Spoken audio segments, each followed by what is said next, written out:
بسم اللہ الرحمن الرحیم۔ شروع کرتا ہوں اللہ کے نام سے جو بڑا مہربان اور نہایت رحم والا ہے۔ اگر صبح کے وقت ایک گلاس تازہ پانی میں ایک کھانے کا چمچ لیموں کا رس اور تھوڑا سا نمک ملا کر پی لیا جائے تو معدہ اور آنتوں کی صفائی کے لیے بہترین ہے، اور اس سے معدہ اور آنتوں کی بیماریاں باہر نکل جاتی ہیں۔ جن لوگوں کی آنتوں میں کیڑے پڑ جاتے ہیں ان کے لیے لیموں کا رس اکسیر ہے۔ جسم میں خون کی کمی سے رنگ پیلا پڑ جاتا ہے، کام کرنے کی صلاحیت کم ہو جاتی ہے، بار بار تھکاوٹ کا احساس ہوتا ہے، سر اور ٹانگوں میں درد رہتا ہے اور طبیعت میں سستی غالب آ جاتی ہے۔ اس صورت میں ایسی غذا کھائیں جس میں آئرن اور وٹامن سی وافر مقدار میں موجود ہوں، مثلاً خوبانی، آم، سیب، لیموں اور پالک وغیرہ۔ دہی اگر زیادہ کھٹی ہو جائے تو ضائع نہ کرو، اس میں اپنے زیورات وغیرہ بھگو دیں اور دھو لیں، زیور چمک جائیں گے۔ کیلا اور انڈا کبھی ایک ساتھ مت کھائیں، جسم کے لیے نہایت نقصان دہ ہو سکتے ہیں۔ کھانے سے قبل گوڑ کا ایک ٹکڑا کھا لینے سے آپ ہمیشہ جوان نظر آئیں گے۔ شیشے کو چمکانا چاہتے ہو تو آلوں کے چھلکے سے صاف کرو، شیشہ چمک جائے گا۔ جن لوگوں کے منہ میں چھالے پڑ جاتے ہیں وہ کھانے کے بعد سونف کھایا کریں۔ جن مرد و خواتین کے ہونٹ باریک ہوتے ہیں وہ غصے کے بہت تیز ہوتے ہیں۔ گنا چوسنے سے کبھی جلد کا رنگ کالا نہیں ہوتا۔ جسم کی رگ رگ میں طاقت ڈالنی ہے تو نہار منہ ایک کھجور کو پیس کر بکری کے دودھ میں ڈالیں اور پی جائیں۔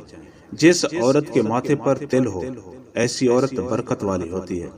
جس عورت کے بائیں گال پر تل ہو ایسی عورت دماغ والی ہوتی ہے۔ گائے کا دودھ بھینس کے دودھ سے ہلکا ہوتا ہے، یہ کینسر سے بچاتا ہے اور جلدی ہضم ہو جاتا ہے۔ جب بھی کچھ یاد کرنے بیٹھے یا امتحان کے دوران پرچہ سامنے آتے ہی سب کچھ بھول جائیں تو اول و آخر درود ابراہیمی کے ساتھ سورہ الم نشرح پڑھ لیں، تمام پڑھا ہوا یاد آ جائے گا۔ اگر بواسیر کا مسئلہ ہو تو تازہ دودھ لے کر اس سے پاؤں کی مالش کریں، انشاءاللہ ضرور فائدہ ہوگا۔ نہار منہ ٹماٹر کھا کر دودھ پی لینے سے خون تازہ اور صاف ہو جاتا ہے۔ کوئی چیز کاٹتے ہوئے انگلی پر زخم آ جائے اور خون بہنا بند نہ ہو تو ہاتھ کو اپنے دل کی سطح سے اوپر کر لو، خون بہنا فوری طور پر بند ہو جائے گا۔ حاملہ عورتیں دہی میں ہلدی مکس کر کے پیٹ پر لگا لیں، اس سے حمل کے دوران پڑنے والے داغ اور خراشیں دور ہو جائیں گے۔ سکن کا نمک سے مساج کرو تو سکن اندر تک صاف ہو جائے گی اور جلد کی رونق ابھر آئے گی۔ نہار وہ انار کھانے سے 10 دنوں میں چہرے پر خون کی سرخی آ جاتی ہے۔ پرانی سے پرانی کھانسی کو بھی دور کرنا ہو تو امرود کو راکھ بنا کر کھائیں۔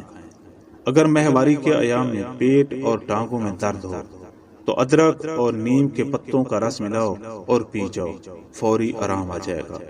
پاؤں کے بل بیٹھ کر کوئی کام نہ کریں، اس سے نظر کمزور ہو جاتی ہے۔ کھڑے ہو کر کنگھی کرنے والے لوگ جلد بوڑھے ہو جاتے ہیں کیونکہ سیدھا اثر انسان کے دماغ پر پڑتا ہے۔ جو لوگ کھڑے ہو کر کپڑے تبدیل کرتے ہیں وہ ہمیشہ رزق کی کمی کا شکار رہتے ہیں۔ زیادہ کھانے والا ہمیشہ سست رہتا ہے، زیادہ بولنے والا انسان کم عقل ہوتا ہے، زیادہ موٹا بندہ کام چور ہوتا ہے۔ گاجر چبا کر کھایا کرو، اس سے معدے کے السر، بد ہضمی، مسوڑوں کے خون بہنے میں مفید اور اس سے جسم کا خون بڑھتا ہے۔